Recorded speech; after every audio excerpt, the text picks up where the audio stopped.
Hey everybody, it's Andy aka Max Writer. We are back with another Stuff and Such episode. So this time we are going to be looking at a bit of a smaller container. This is pretty much the end of my 6th edition Call of Cthulhu stuff. Starting to move into 7th edition. Some of these might actually be, oops, this isn't even open. Some of these might actually be compatible with both as far as the way it was initially written. But here, let's take a quick look at the box. This is also a much smaller box. Now, some of my newer boxes, my bins, have been the smaller kind, both for convenience and for the fact that they're easier to find right now. These actually fit 8.5 by 11 inch books very well, although they're a little tighter.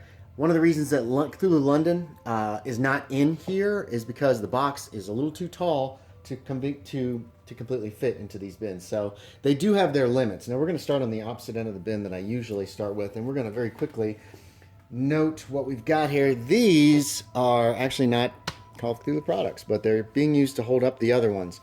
We've got the Starman Omnibus 4, 5, and 6. These are comic books, basically. Starman is a great comic book. If you have not read Starman, find it, go read it. You can probably find it online somewhere or go buy some Starman comic books. Got these for Christmas one year, and it's just a great storyline. Wonderful art for the most part. I really like the main artist, I think was this person, but it's got a good feel to it. It's just they're just good books. Now the second thing is also not necessarily all Cthulhu products. I think I got this for review. This was John Wick. What does he got here? Curse of the Yellow Sign, which is 3 unconnected scenarios all dealing with Hastur and the Yellow Sign. Digging for a Dead God, Calling the King, and Archimedes 7. Oh, and Unspeakable. I don't remember Unspeakable at all. Your character saying train. No, that's just notes and appendices. These are interesting. One takes place during World War II. You play Nazis. That's Digging for a Dead God. Calling the King, I really don't remember. And then Archimedes 7 is science fiction, takes place in the far future. I got that for review at a convention one time. John Wick's Play Dirty and Play Dirty 2 are basically general advice from John Wick on running a game. And so there you have it. That's all there is to that. Oh, here, let's pull this out too. Enjoy it. Ooh, still smells good. Here's my Cthulhu hoodie that I got for Christmas one year when I actually put out there my Amazon thing so people could buy me stuff if they wanted. But this was the only thing I got. And it's a little small, but it's very cool, and I really like it. So there you have it. Here's the first little batch. We're doing this kind of in reverse order, but as I said, this is a small bin, so this shouldn't take us too long. The next little batch of things is also not Call of Cthulhu, so sorry about that, but the rest is. So I'm going to still consider this a Call of Cthulhu video. Sometimes I got to fit in bins what I can. Back in the day, TSR put out certain campaign handbooks, and these were really nice. We're not going to open all of them up. Well, maybe we will real quick. The first one that came out was the Vikings, and I thought, oh yes, that is cool. You've got a map of the North. A lot of neat information for taking essentially an AD&D game, 2nd edition AD&D game, and turning it into pure Vikings. This was 1991. Now they came out with half a dozen of these, and I snatched them all up mainly because I'm not going to open these. I don't think it's going to be a pain to close them back up again. I'm a fan of historical role-playing games. Charlemagne's Paladins was number 2.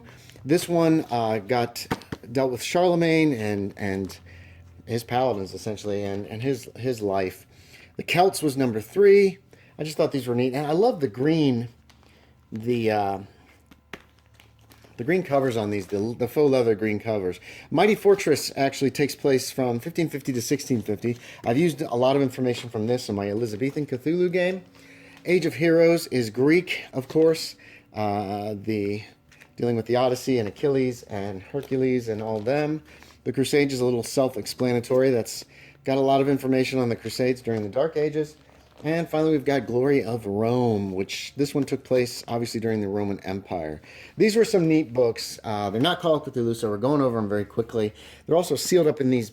I put these in these bags because they have loose maps and that kind of thing, and the original one came in a bag, so I didn't want them to get too torn up. now we're finally into the actual Call of Cthulhu stuff in here, for the most part. Call it Cthulhu Britannica, Shadows over Scotland is a Cubicle 7 production. And this was, we got 3 sections dealing with Scotland, individual sections on history, a Mythos timeline, 9 cities, and 6 sinister adventures. And this was another wonderful Cubicle 7 book. Let's see what the adventures are in here. Let's see when this was actually made. 2011. Scenarios. Death and Horror Incorporated, The Hand of Abizu, Isuj Bethe, The Water of Life, Heed the Kraken's Call, The Forbidden Isle, and Starseed. As usual with Cubicle 7, there is a lot of wonderful maps, great illustrations, wonderful, wonderful writing. They just do a magnificent job. I think they're one of my favorite. They are one of my favorite companies. They've also done the Doctor Who Adventures in Time and Space, and we'll be looking at some of those products probably in a couple months. So there is Shadows over Scotland. A lot of great information for a Scottish campaign. Then we're into... What are we into? What is this? Cthulhu Britannica Folklore. Not sure what order these are in. Behind the modern facade of Britain in the 1920s is a country teeming with links to the supernatural. There's a folklore bestiary, folklore calendar, detailed sections, 9 folklore mythos threats. So it looks like there aren't any actual scenarios in here, but there are scenario seeds and that kind of thing. Maybe? Hold on. Let's take a look. This was, 2012. Listen, hear that? That's not a good sound from a book. That's binding breaking. Yeah, it looks like there's no scenarios in this book. But again, wonderfully written, lots of amazing ideas. Cubicle 7, like Chaosium, is one of those companies that gives you a free PDF when you buy the product from them directly, which I think is amazing. We've got Cthulhu Britannica Avalon, the County of Somerset. So this is Somerset, Britain. History of Somerset, detailed and mystery-filled gazetteer, extensive notes, new books, 4 complete adventures. Nice. Cool. That one's holding together a little bit better. Blood and Water, Strange Little Girl, St. Swithin's Hole, and... Oh, so this says 4. Adventure Seeds, Legends and Customs. 4 complete adventures. Blood and Water. Huh. It looks like there's only 3 adventures in here. Maybe I'm just thick. We'll see. Anyway, so another beautiful product. This one dealing with another part of Britain. I hope they continue these. I think they're really neat. And having different things that deal with different parts of Great Britain is a lot of fun. Here's the basic Cthulhu Britannica book. This one actually we should have looked at first. So, a collection of horror scenarios for Call of Cthulhu. 5 Tales of Horror, The Weird, Bad Company, Darkness Descending, Wrong Turn. That's a contemporary. That's modern. King, and My Little Sister Will Make You Suffer. That's that's a futuristic one, and quite honestly, it's kind of creepy. Yeah, they're all pretty creepy. They do a good job. Whoa, yikes! But again, wonderfully written, wonderfully produced by Cubicle 7. A lot of interesting stuff. Games that I will someday hopefully run or at least steal information from. And finally, we have got, this is Atlas of World War II. Now, this is National Geographic. I picked this up at the supermarket. I saw it, and I thought, hey, I can use this. And that's going to lead us right into our next section. So this is the final batch of product for this bin. As you can see, these bins are considerably smaller. They don't hold as much, but it's nice because you're not breaking your back just trying to move them.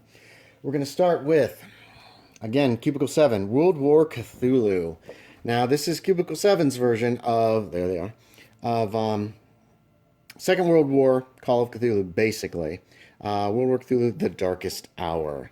And that is, I'm pretty certain that's what this is. So we had Achtung Cthulhu that we looked at last time. That was World War II, and then World War Cthulhu came out, I can't remember if it came out before or after Achtung Cthulhu. This was 2013, so we're going to have to do some looking. But we've got all kinds of information on running a Call of Cthulhu game in World War II, as well as a scenario, The God in the Woods. This is pretty all-encompassing. Cubicle 7, Modiphius added a bunch of new skills and that kind of stuff. Cubicle 7 I can't recall. I don't think they did. I think they added a few things, but they didn't really. They mainly made this a source book for Call of Cthulhu during World War II. And if I remember correctly, in this case, you're working for N, who is part of British intelligence of some kind. But I might be getting the two mixed up. I mean, they're obviously very similar. Europe Ablaze was a source book, and I believe no, it's scenarios. This is 6 missions that demanding such resourcefulness and determination, all set in the European theater of operations. Let's see what we've got here. This was 2014. Sleeper agents, the play is the thing. We will remember them. Lift not thy hands. The angel of the abyss and stowaways. I think World War II is a ripe period for Call of Cthulhu. I would really love to see them do a World War I source book. I would buy the heck out of that. I would just jump on top of that. This is still 6th edition, so, or it's not 7th edition. You can tell by if you find one set of character. Oh God, that guy does not look well. So there are 6 scenarios. Now, the only other thing that really came out, I'm not sure. I'll have to check this out. Yeah. Actually, yeah. Okay, so the next last thing is the SOE handbook. This guy was hard to find. I think these were part of Kickstarter, and then they just kind of disappeared, and I had a terrible time getting it. As you can see, mine's slightly damaged because I probably had to buy it from a secondary source. This is a detailed selection of SOE, Special Operations Executive training facilities, and that kind of stuff. Let's take a look at the table of contents here. This was 2015. Combat, so it's about that. Espionage, communications, irregular warfare, weapons and equipment, and SOE and network and training establishments. N is from this. Okay, fantastic. I wasn't getting those two mixed up. I thought N was Cubicle 7's invention, but you heard me earlier, and I was like, maybe. Just a lot of new information for the game, and the Special Operations Executive branch. World War Cthulhu London. Now this is different from the box set because this is during the war. I believe the box set is actually focuses on the 1920s, and although right off the top of my head I can't remember, so we'll have to look that up. So we've got London, all the information you need about London. Intended for the World War Cthulhu, The Darkest Hour, and Cthulhu Britannica London settings. So World War Cthulhu London, and I've got those 2 boxes of Cthulhu Britannica. London. Network auxiliaries, create network auxiliaries, shopping and equipment, mythos horrors, the meat trade looks like a scenario, captive audience looks like a scenario, midnight sunrise. So there's 3 scenarios as well. Another wonderful Cubicle 7 product with all kinds of scary stuff coming at you. It's a beautiful book. Oh, it smells so good. I love how these books smell. It's another reason why I keep them in bins, so they don't lose that smell too quickly. All right, so I missed out on the Kickstarter for this, which I will regret forever. Call of Cthulhu Cold War takes place in the after World War II, obviously, and it deals with the Cold War era in the 60s, 70s, and 80s, 1970s specifically. So we've got complete historical espionage setting for Call of Cthulhu, advice for running mythos investigation in the 70s, unique new trust mechanics, tips on tradecraft, 26 detailed intelligence theaters. From Berlin to Malaysia, a complete Istanbul-based sandbox campaign, intersections, connects to World War Cthulhu, Darkest Hour, which is very cool, packed with impossible choices, paranoia, and mind-breaking horror. So this is a beautiful hardback book. Introduction, investigative resources, Keeper's Handbook, intersections, that's the campaign, and then some appendices. So I do not think I've read this yet. I bought this and tucked it away, and I haven't had a chance to sit down and read it. So I really need to get to that because it could be very, very interesting. A lot of fun, too. I'm sure there's going to be a lot of great stuff in here. So, World War Cthulhu Cold War came with had actually three supplements, and one was Covert Actions. And this is 6 ready play scenarios. Puddles Become Lakes, The Forcing Move, Cadenza, The Guardians of the Forest, Operation Header, and The Uncleaned. All just a slew of scenarios for World War Cthulhu Cold War, which makes for interesting reading. I don't know if I've read this one yet or not either. I get so much stuff. My last thing that I own is Section 46 Operations Manual. Plotting, scheming, working, fighting intelligence operatives in the dead corners and unplumbed depths of the 1970s. We got communications, networks, field operatives, surveillance, intelligence, personal violence, covert operations, and special weapons, handguns, and to nuclear warfare. Wow. Nuclear warfare. Sorry. This one was published in 2016. I haven't looked at the dates on these. Hold on. Let's do that. Let's quick look at these dates on these two. This is 2017. Oh, this one's actually newer than this one. And World War Cthulhu Cold War is 2016. So actually, Section 46 came out first. And as you can see, it's just full of information. There was a third supplement that was put out for this product, and that was the only other thing that was made for it. And I ordered it from Cubicle 7 years ago, but they were out of stock. And then they, I think they stopped. We're going to put that there instead of there because that one's newer. They stopped their Call of Cthulhu line altogether, I believe. And so I never got it. I got a PDF of Our American Cousins, and I never got a hard copy, and so I'm still looking for that. And hopefully someday I'll stumble across one, and I could have gotten it if I had backed the Kickstarter. And I thought I should have backed the Kickstarter, but I was just like, do I really want that? And then later on I realized, yes, I do. Why are you being why are you being dumb about this? So that's it for this bin, everybody. We will start moving into the 7th edition Call of Cthulhu next time, I think, because I want to stick with Call of Cthulhu for now. We're going to try to get through weekly until Call of Cthulhu's done, and then we'll start taking a break. And I'm only going to put up a Stuff and Such video every other week or so after that. But thanks for watching, everybody. As always, I appreciate it, and I will talk to y'all next time.